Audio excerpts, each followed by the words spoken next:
The road ended before I expected it to. Beyond that last stretch of gravel, the forest opened like a cathedral. Tall pines bowing inward, their needles whispering above me. I killed the engine, stepped out, and for the first time in months, there was no traffic, no buzzing phone, no one needing anything. Just air that smelled of sap and damp earth. I told people I was taking a short trip to clear my head. The truth was uglier. I'd been running on fumes since the breakup. My apartment had become a museum of small ghosts. 2 coffee mugs, 1 unused pillow, playlists I couldn't listen to anymore. I needed somewhere the noise couldn't reach. Somewhere to be anonymous again. By the time I pitched the tent beside the lake, the sun had begun to slip through the trees in long gold ribbons. The lake itself looked like poured glass, perfectly still until a fish broke the surface. I sat down on a fallen log and just listened. Fire crackling. A woodpecker somewhere in the distance. Wind combing through the grass. I hadn't realized how badly I'd missed silence until it became a sound of its own. When twilight arrived, I built a small fire and cooked a can of beans that tasted like ash but felt like a feast. Sparks drifted upward like tiny stars escaping gravity. The smell of smoke clung to my sleeves. I leaned back, staring at the sky deepening from orange to violet. Somewhere in the hush of the forest, I caught myself thinking, I wasn't running from the world. I was just tired of pretending to fit in it. The thought startled me with its honesty. I'd spent years playing the role everyone expected. Reliable coworker, good friend, half of a respectable couple. When that half broke away, I didn't know what to do with the rest of me. Out here, under the weightless quiet, I could stop pretending to be fine. I could just exist. I let the fire burn low until only embers glowed like sleeping eyes. My phone lay face down inside the tent, useless, no signal, no messages. I crawled into the sleeping bag, listening to the lake lap against the shore. The rhythm lulled me, a steady pulse that felt older than thought. I slept heavier than I had in weeks. Morning arrived as a pale haze, sunlight creeping between trees, dripping dew from pine needles. The forest smelled alive. Wet soil, resin, a trace of smoke from my forgotten fire. I stretched, feeling the ache of muscles and used to sleeping on the ground, then stepped out barefoot into cool grass. Birdsong filled the air like conversation. I boiled water for instant coffee and watched the mist lift from the lake, revealing my reflection. Tired eyes, rough stubble, but a strange calm I hadn't seen in months. Maybe this trip was working. Around mid-morning, I set off on a short hike along the shoreline. The trail wound through patches of sunlight and shadow, the lake glinting beside me. For hours I saw no one. It was perfect until it wasn't. When I returned to my campsite near noon, I noticed movement down the beach. A man about my age, maybe a little older, walking toward me. He carried a backpack, shirtless, skin bronzed and glistening with sweat. He waved in an easy, open way that said I'm friendly, but the sight of another human after 2 days of solitude felt almost alien. "Hey!" he called out, closing the distance. His voice carried over the water, casual and bright. "Sorry to bother you, man. Mind if I ask a favor?" I hesitated, one hand still resting on my camp chair. He looked harmless, sun-bleached hair, kind eyes, the relaxed confidence of someone who lived outdoors. Still, strangers in the middle of nowhere come with a flicker of caution. Sure," I said. "What's up?"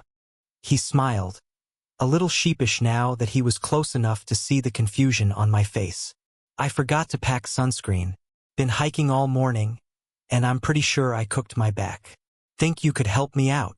He held up a small bottle, half full, probably borrowed from another camper. His shoulders were indeed red, the kind of sunburn that promised pain later. The request was so ordinary. And yet, standing there with the lake shimmering behind him, it felt oddly intimate. "You just want me to?" I gestured vaguely. "Yeah," he laughed, rubbing the back of his neck. "Just need someone to get the spots I can't reach. Promise I'm not being weird." His tone was easy, joking, but the air between us shifted slightly. I could feel my own hesitation, an instinctive discomfort I couldn't explain. Maybe it was the vulnerability of the situation. Maybe it was the memory of how long it had been since anyone had asked me for something that required touch. Still, saying no felt rude, and I'd come here to be better than the person I'd been. Distant, cold, closed off. "Sure," I said finally. "I've got time. Thanks, man. Really appreciate it." He stepped closer, close enough that I caught the scent of salt and sunscreen mixed with the forest air. "Name's Ryan, by the way." I nodded. "Evan. Nice to meet you, Evan." He turned slightly, handing me the bottle, and for a moment I just stood there, awkward, realizing how absurd this must look. Two men in the middle of nowhere, one shirtless, the other holding sunscreen like it was some kind of offering. But Ryan didn't seem to notice the awkwardness. He just waited patiently, expectant. The sun gleamed on his shoulders, already tender pink. I squeezed the bottle, cool lotion landing in my palm. As I spread it across his back, my hands hesitated, careful, unsure of boundaries. His skin was warm under my fingers, muscles shifting as he breathed. "Sorry," I muttered. "Haven't done this before." He chuckled softly. "You're doing great. Just, yeah, that spot near my shoulders." I followed his direction, trying to focus on the task. The mechanical motion of rubbing lotion, the soft slide of my hands, the steady rise and fall of his breathing. The silence between us grew heavier, almost charged. Somewhere nearby, a bird called, but the world had narrowed to the space between my hands and his skin. "Thanks, man," he said after a while, voice low. "You've probably saved me from a miserable night." I forced a smile. "No problem." He turned halfway, meeting my eyes briefly. There was something unreadable there, something that made me look away first. "Well," he said, slinging his backpack over one shoulder, "guess I owe you one." He started to walk back toward his own campsite farther down the shore. I watched him go, unsure why my pulse had quickened. Maybe it was just the break in solitude, the reminder that I wasn't entirely alone out here. Or maybe it was something else, something I didn't have words for yet. The forest felt different after he left. Not louder, not quieter. Just alive in a new way, as if it had been holding its breath until that moment. I sat down by the fire pit, staring at my hands still slick with the faint scent of sunscreen, and wondered what exactly had changed. I told myself it was nothing, just a stranger passing through. But deep down, I knew better. After Ryan walked away that first afternoon, the forest didn't feel the same. I could still hear the echo of his voice mixing with the sound of the wind. The lake looked unchanged, but something in me felt slightly tilted, like the compass had turned and I hadn't noticed. He reappeared an hour later, this time carrying a small portable stove and a fishing rod. "Mind if I set up near you?" he asked. "The wind's calmer on this side." I shrugged. "Sure, plenty of space." That was how our silent truce began. Two campers, two small fires, one lake. We weren't exactly together, but not alone either. Every so often he'd glance over and offer a comment about the sky or the water, and I'd answer without looking up for too long. As daylight softened, he wandered over holding a small tin cup. "Caught nothing," he said, laughing. "So dinner's going to be instant noodles and regret." He offered me half the pack, insisting I shouldn't eat canned beans again. There was an easy warmth to him, unpolished, unpretentious. He told me he was a photographer who traveled for freelance work, chasing sunlight and stillness. "Nature doesn't lie to you," he said, stirring the pot. "People do sometimes, but the sun, the rain, they just show up as they are." I didn't realize how much that line would stay with me. After dinner, the sky turned lavender. We stood side by side near the shore, washing our dishes in cold lake water. His shoulders, already reddened earlier, caught the evening light in a way that looked painful. He winced slightly. "You okay?" I asked. "Yeah, just the burn. It's worse than I thought." He looked at me, half grinning. "Think you could do me one more favor? My back's on fire again." He said it with the same tone someone might use to ask for the time, light, casual, but I still froze. "Oh, right. The sunscreen thing again." "Yeah." He held up the bottle like an offering. Swear it's the last time. I can't reach the middle. There was nothing indecent about it, but something about the request still made my chest tighten. I hesitated, then nodded. We sat near the tent where the light was fading but not gone. The air smelled like pine resin and smoke. Ryan turned his back toward me, lowering himself onto the camp chair. He kept his tone friendly, almost teasing. I promise I'm not trying to make this weird. I laughed softly. Too late. He chuckled, and the sound broke some of the tension. I poured a small amount of lotion into my hands, the coolness contrasting with the warmth of his skin. My palms moved carefully, spreading it over his shoulders, trying not to overthink. The texture of the lotion mixed with the heat of his skin. My heartbeat thudded in my ears. I focused on the rhythmic motion, circle, pause, another circle, like it was just a chore to finish. You're a good sport, he said quietly. Most people would have said no by now. Maybe I'm just polite. Or kind, he murmured. Something in his tone made me glance up. He wasn't smiling this time, just watching the lake, eyes half closed, as if thinking about something heavier than sunburn. The silence stretched. I could hear only the gentle lap of water and the far-off call of a bird settling into the trees. Then he shifted slightly, and my hand brushed a little lower than intended. A moment too close, too quick. It wasn't dramatic. Nothing actually happened. But in that single second, my whole body reacted like it had stepped into a current. He drew a slow breath, not startled, just aware. And I froze, unsure whether to apologize or pretend I hadn't noticed. Sorry, I said under my breath. It's okay, he replied softly. It happens. We both knew he wasn't just talking about sunscreen anymore. After that, I finished in silence. The sun dipped lower, shadows lengthening across the sand. When I capped the bottle, I noticed my hands trembling slightly. All done, I said, clearing my throat. He turned, the corner of his mouth lifting. Thanks, Evan. Feels better already. I nodded too quickly. Glad to help. For a heartbeat, we just looked at each other, both pretending there wasn't something unspoken between us. The air had changed texture, thicker, charged, like the moment before lightning.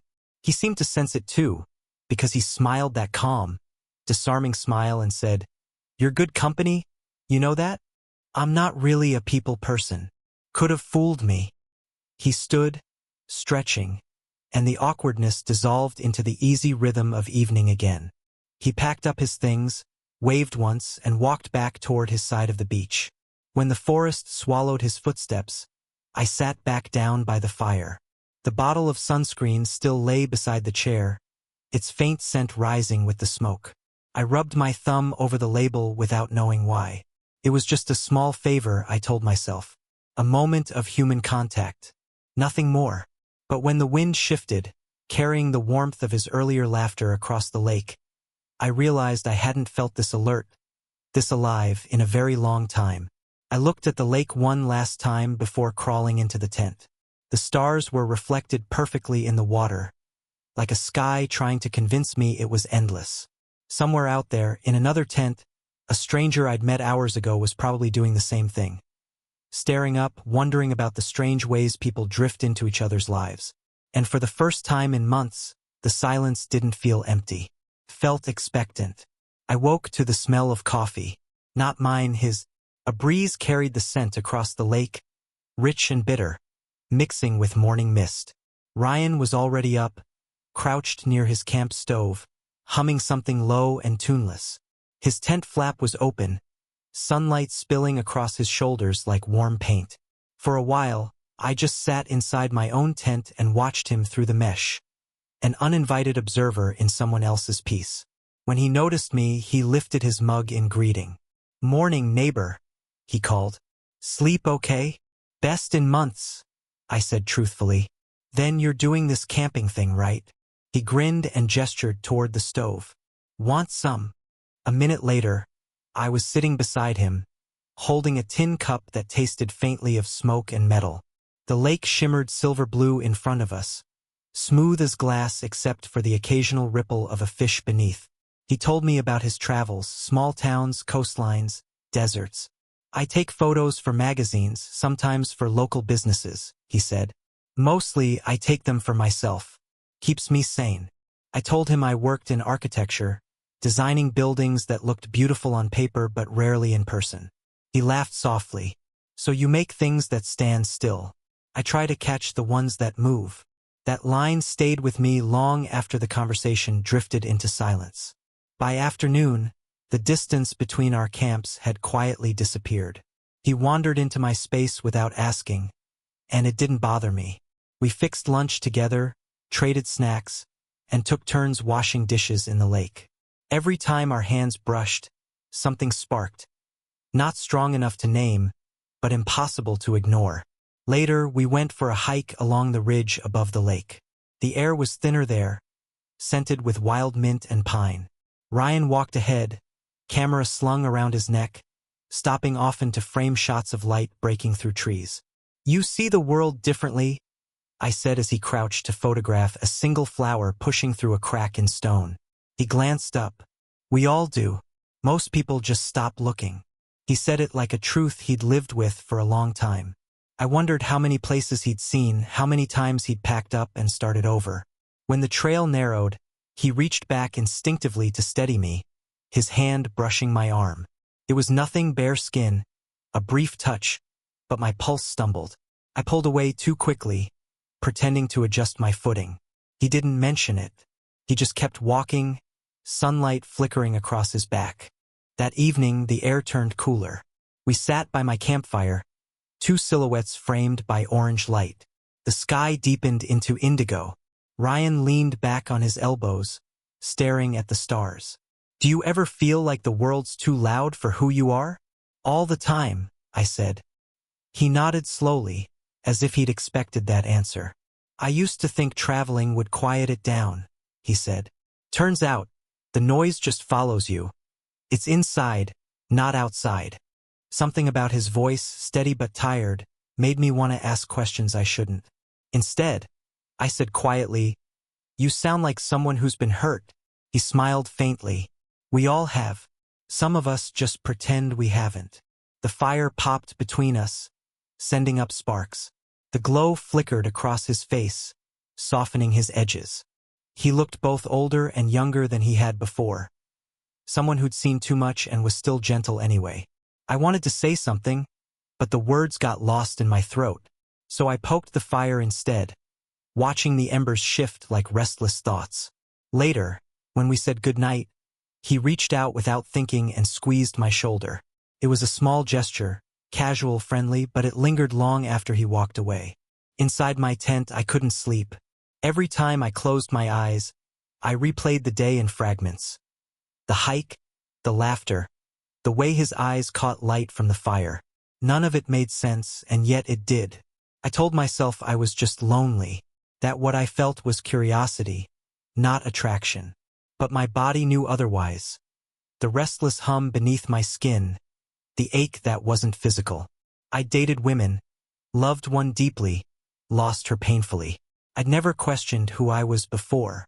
Yet somehow, one quiet weekend in the woods had begun to rearrange all the certainties I thought were carved in stone.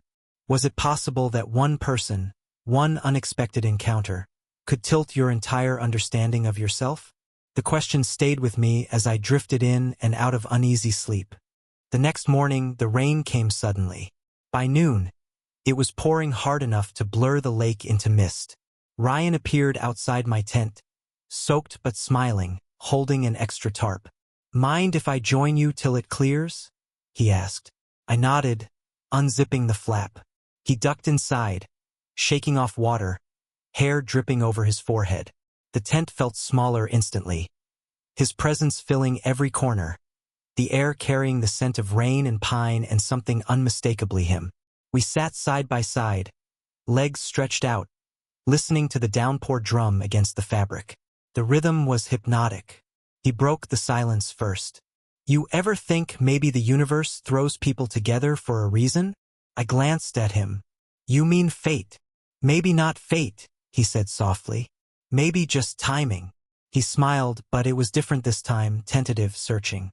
His hand rested near mine on the ground sheet, close enough that I could feel its warmth through the space between us. I didn't move.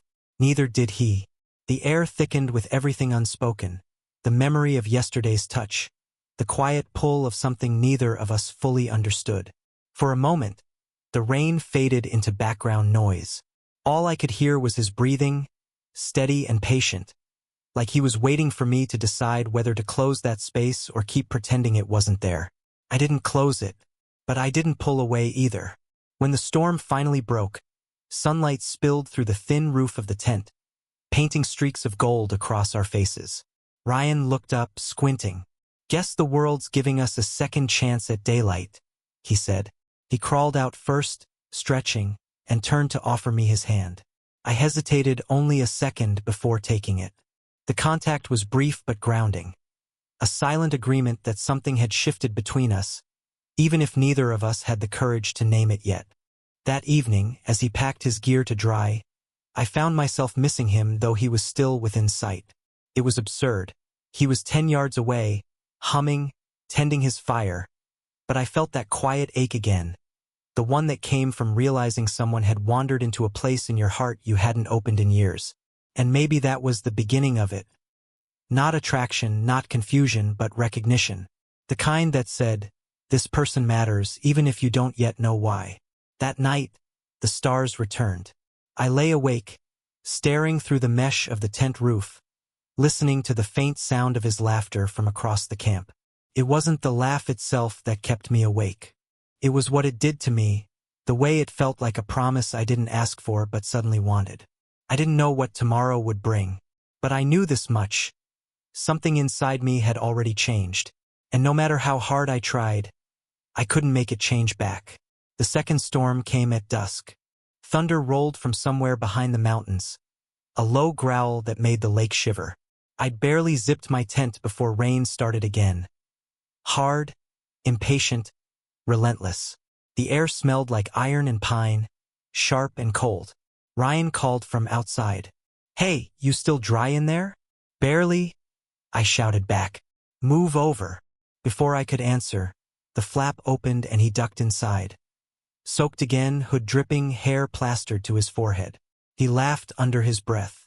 "Guess I didn't learn from last time." Water pooled around the entrance as he peeled off his jacket. The space felt suddenly small, heavy with damp air and the sound of rain on nylon. We sat shoulder to shoulder, both breathing quietly, both pretending this was ordinary. Outside, lightning flashed white through the fabric. Inside, silence stretched like a thread pulled too tight. "Sorry," he murmured. "Didn't mean to intrude. Just didn't want to spend the night swimming." "You're fine," I said, maybe too quickly. "It's better than being out there alone." We listened to the storm for a while. His breathing slowed. Mine didn't. Every few seconds the thunder cracked, and I could feel the vibration through the ground. When another flash lit the tent, I caught the outline of his face. Soft, tired, but peaceful somehow. He turned toward me. "You ever notice storms make everything honest?" I frowned slightly. "Honest? Yeah. You can't fake anything in weather like this. It strips the world down to what's real." He said it casually, but something in his tone made my chest tighten. A few minutes passed before he spoke again, quieter this time. "Evan, I wanted to thank you." "For what?" "For not judging me, for being kind." "You didn't have to." I shrugged. "You don't need to thank me for basic decency." "It's not basic for everyone," he said. His gaze met mine, steady but gentle. "When you helped me the first day, when you touched my back, I felt something. I tried to laugh it off, but I'd be lying if I said it didn't stay with me." The rain filled the silence that followed. I looked away, focusing on the lantern light trembling on the fabric. "Ryan, I'm not." The words came haltingly. "I'm not gay. I've never." "I know," he interrupted softly. "You don't have to explain." His voice was calm, without expectation. "Then just be human tonight." Those words hung in the air like warmth after lightning. Something inside me uncoiled. Not understanding, not surrender, just release. I exhaled slowly, realizing how long I'd been holding my breath around him. He shifted closer. Our shoulders brushed, and neither of us moved away. The contact was simple, human, nothing more, and yet it felt like crossing a border I hadn't known existed. Outside, rain drummed on the roof, steady and hypnotic. Inside, time thinned until there was only heartbeat and breath. Ryan reached for my hand, tentative as if offering a truce. I hesitated before letting our fingers rest together. His skin was cool, mine warm. The difference felt grounding. No words followed. There didn't need to be any. The quiet between us said enough, about fear, about longing, about what it means to want connection when the world tells you not to. He leaned his head against my shoulder, barely a weight. I could smell rain in his hair, smoke from earlier fires, a trace of something familiar I couldn't name. The closeness wasn't electric or cinematic. It was quiet, fragile, and real.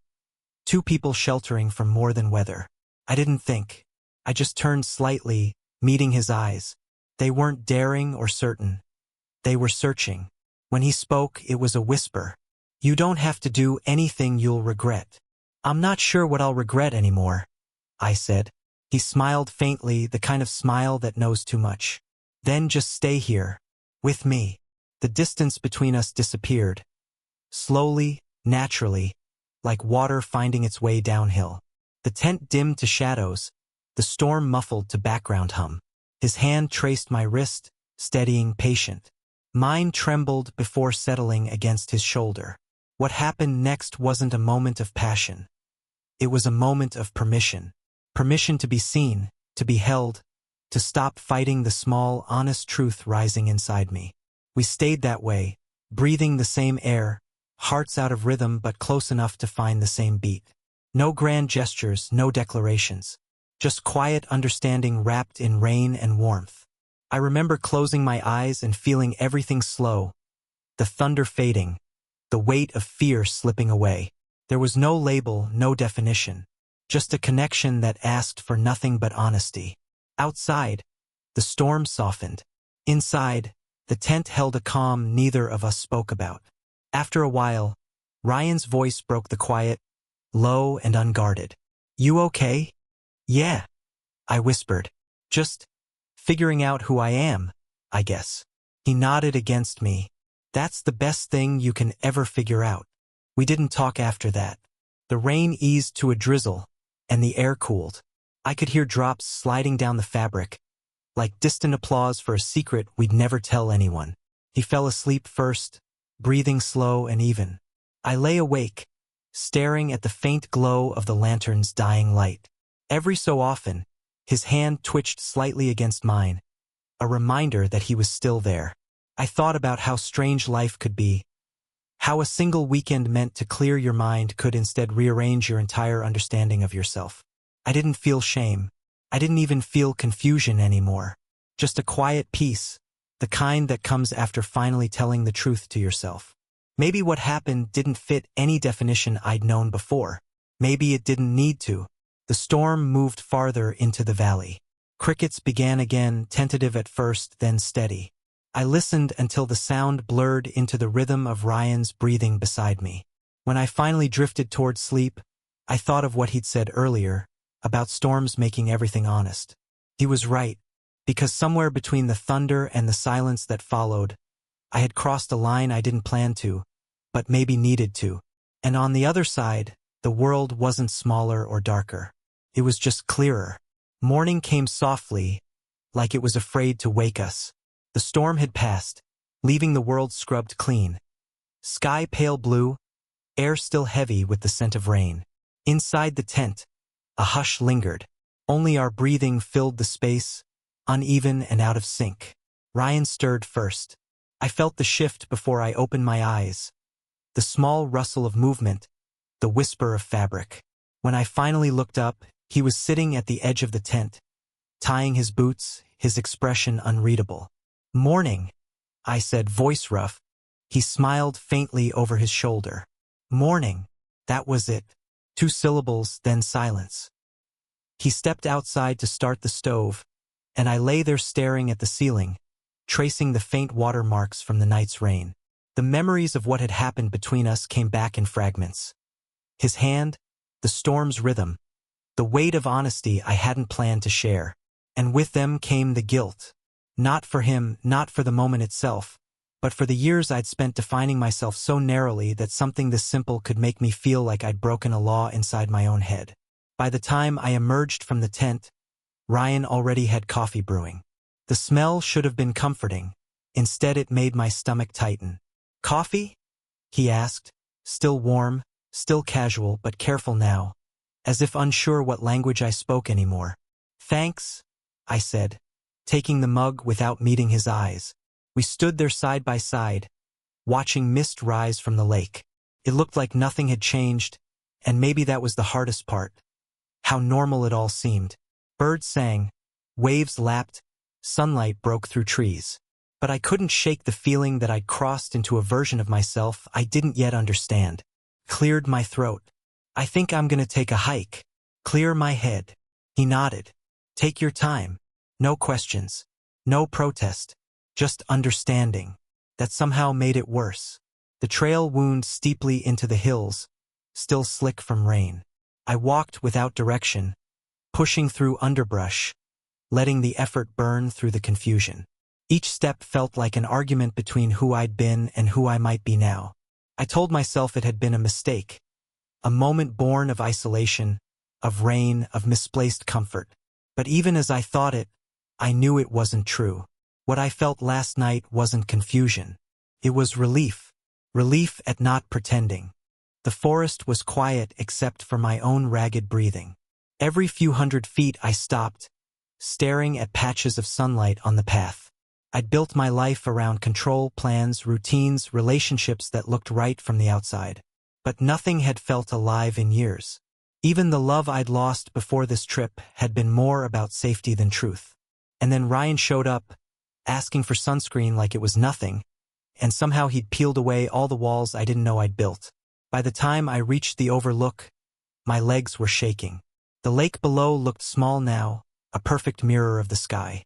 I sank down onto a rock and let the wind hit my face. "What the hell are you doing?" I whispered to no one. But there was no judgment in the echo that came back, only quiet. For a long time I sat there, trying to name the feeling that sat between guilt and longing. It wasn't regret. It was fear, the kind that comes when life shows you a truth you can't unsee. When I returned to camp, the fire was cold. Ryan was gone. For a heartbeat I panicked, until I noticed a folded piece of paper tucked under the water bottle by my chair. My hands trembled as I opened it. "You don't owe me an explanation. Just be honest with yourself." That was all. No bitterness, no plea, just quiet grace. I read the note twice, then a third time until the words blurred. He wasn't angry. He wasn't hurt. He just understood something I hadn't yet learned. That running from yourself doesn't change who you are. It only exhausts you. I sat down and stared at the lake. Sunlight shimmered across the surface, scattering into shards of gold. The reflection looked almost unreal, like another world below the water waiting for me to dive in. I thought about all the versions of me I'd been, son, boyfriend, employee, friend, and how none of them had felt complete. Maybe because every version had been edited for someone else's comfort. Ryan hadn't asked me to define anything. He'd just asked me to be. And for one night, I finally had. The hours dragged quietly. I made lunch I didn't eat, wandered the shore, skipped stones until my arm ached. The rhythm of the lake started to feel like a heartbeat, steady and forgiving. I thought about my ex, how our relationship had ended long before we'd admitted it, how I'd sat across from her at dinner, smiling through silence, convincing myself that emptiness was normal. I'd mistaken comfort for connection, habit for happiness. What happened with Ryan was nothing like that. There was no plan, no performance, no goal. Just two people stumbling into truth. Maybe that was what scared me most. How easy it had been to feel something real when I wasn't trying. As the sun began to drop behind the treeline, I finally saw movement down the beach. Ryan was there, folding his tarp, his gear already packed.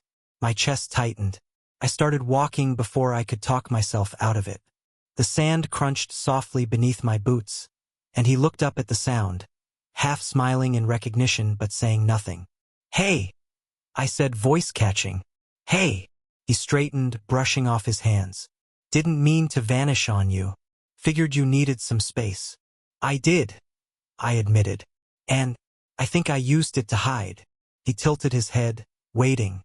I pulled the note from my pocket and held it up. "You're right.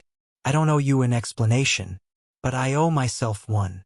He didn't interrupt, just watched, steady and patient, the same way he had in every silence we'd shared. "I've spent my whole life following rules I didn't write," I said. "I thought I knew who I was supposed to be. But last night, I stopped, searching for words that didn't sound like confession. Last night didn't confuse me. It woke me up."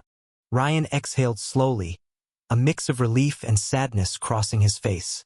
"You don't have to justify anything to me, Evan. I never wanted that." "I know. That's what makes this harder." The wind picked up, carrying the scent of rain that hadn't yet fallen. For a moment we just stood there, two silhouettes against the fading light. "I'm leaving in the morning," he said quietly. "Another job up north." I nodded, trying to ignore the hollow feeling that opened inside me. "Of course you are. Doesn't have to be goodbye," he offered, gentle, cautious. "It can just be until next time." I looked at him then, not the stranger who'd asked for sunscreen, but the man who'd held up a mirror to parts of myself I'd never dared to see. "Until next time," I repeated. He smiled. It wasn't wide or certain, just real. That night the forest was still. The moon hung over the lake like a lantern. I sat by the dying fire, Ryan's note beside me, and let the quiet do its work.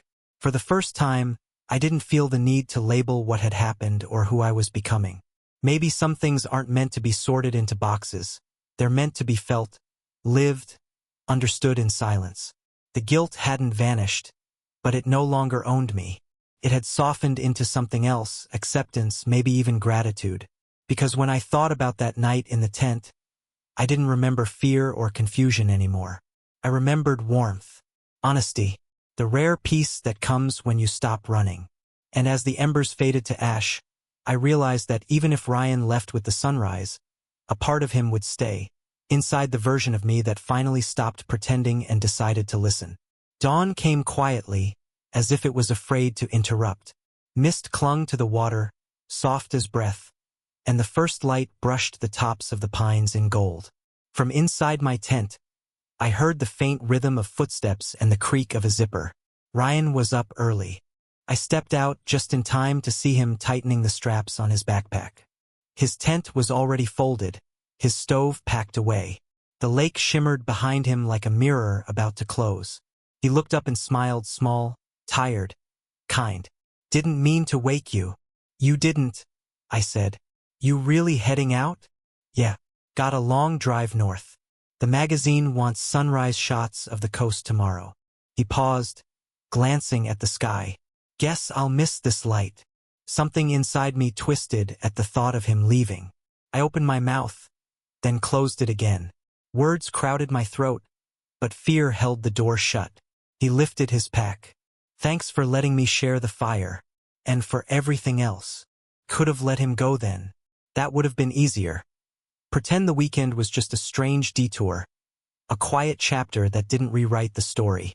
But as he started toward the trail, the silence in his wake hit me harder than the storm ever had. "Ryan, wait." He turned. I walked closer, heart thudding like the ground might give way beneath me. "I need to say something before you go." He stopped, hands resting on his backpack straps. "You don't have to." "I do." The words came rough but steady. "I don't know what last night meant, or what we mean. All I know is I'm scared. Of what this says about me, of what happens next, of feeling something I can't explain." He didn't speak, just watched, eyes soft, patient. "But I also know," I continued, "that I don't want to pretend it didn't matter. I've spent too long shutting out anything that didn't fit the version of me I thought people could love. And then you show up and everything feels different. Lighter. Honest." Ryan's shoulders eased. His gaze drifted toward the lake. When he looked back, there was no triumph in his expression, only quiet understanding. "Evan," he said gently, "you don't have to know what this is. You just have to stop running from what it feels like." "I'm trying," I admitted. He nodded slowly, stepping closer until only a breath separated us. The morning light caught in his hair, turning it copper at the edges. "Fear's normal, but you don't have to face it alone." The wind moved between us, cool and clean. My voice came out quieter now, but certain. "Stay one more night. Not for anything dramatic. Just to let this breathe, to not end it with goodbye." For a moment he didn't answer. Then he smiled, small but genuine. "One more night," he said. "I can do that." The day unfolded like it had been waiting for us. We took the canoe out across the lake, paddling slow, letting the ripples fan out behind us. The world was perfectly still except for the dip of oars and the low calls of distant birds. We didn't talk much. We didn't need to. The silence between us had changed. No longer heavy, just full. Every glance, every shared motion felt like an unspoken sentence neither of us was rushing to finish. At one point he handed me his camera. "Here," he said. "Take one." I aimed it toward him. The sunlight behind, his face half in shadow, expression calm, open. The shutter clicked and he laughed. "You're a natural. Hard subject to ruin," I said before I could stop myself. He looked down at the water, smiling to hide the flush of his cheeks. That evening we built another fire. The flames reflected in his eyes, and the air smelled like cedar smoke and lake salt. We talked about small things, the road ahead, favorite songs, old mistakes that still stung but didn't define us anymore. At some point he said, "You know, people always think finding yourself means being alone. But sometimes it's just meeting someone who makes silence feel like home." I looked at him across the fire. "That's exactly what this feels like." He didn't move closer, didn't reach out. He just smiled, slow and steady, as if to say he understood. When the fire died to embers, we retreated to the tent. Not as strangers, not as anything with a label, but as two people who'd stopped pretending. We lay side by side, hands barely touching, letting the sound of crickets and wind fill the space between. No grand declarations, no promises, just quiet warmth and the shared understanding that sometimes connection itself is enough. Morning crept in golden and soft. The sun filtered through the canvas, tracing lines across the fabric like a painter's brush. Ryan was still asleep, breathing slow. The corner of his mouth curved into something that looked like peace. I watched him for a moment, thinking how strange it was that a few days ago he'd been a stranger, and now he felt like a mirror I hadn't known I needed. Outside, the forest woke gently. Birds calling, branches stretching. The lake glowed silver under the rising light. I whispered, mostly to myself, "Maybe I came here to find myself. Maybe I found someone who showed me who I could be." Ryan stirred, blinking sleep from his eyes. "What was that?" "Nothing," I said softly. "Just thinking out loud." He smiled, sitting up. "Dangerous habit." "Yeah," I said, returning the smile. "But maybe it's time I stopped keeping everything in." We packed slowly, not because we had to, but because neither of us wanted to break the spell of that morning. When everything was loaded, we stood by the lake one last time. He turned to me. "You sure you're okay?" "I'm better than I've been in a long time," I said. "Still figuring it out, but I'm not afraid of it anymore." "That's enough," he said. "That's everything." He opened the truck door, then hesitated. "Where are you headed after this?" I shrugged. "Maybe nowhere for a while. Maybe somewhere I haven't seen yet." He nodded toward the passenger side. "Plenty of space if you want to start with north." For a second, the old voice in my head tried to speak. What will people think? What does this mean? But the quieter voice, the one I'd learned to listen to, simply said, "Be human tonight, and tomorrow, and the day after." I smiled. North sounds good. The road curved along the lake, sunlight flashing through the trees like old film. Ryan drove with one hand on the wheel, window down, wind tossing his hair. The radio hummed softly between stations, catching bits of songs, static, laughter. We didn't talk much. We didn't need to. As the campsite disappeared behind us, I glanced back once. The tents, the shore, the trail we'd both walked alone and then together. I didn't know where the road would end or what the world would call what we were. Maybe it didn't need a name. Maybe it was enough that it existed at all. Ryan glanced over. "You okay?" "Yeah," I said, smiling at the horizon. "For the first time, yeah." He nodded, eyes on the road, and the morning light spilled through the windshield, painting everything gold. Between the shadows and the sunlight, I felt the quiet truth settle inside me. We hadn't broken any rules. We just learned new ones. And as the road opened ahead, endless and bright, I realized that freedom wasn't about escaping the world. It was about finally belonging to it.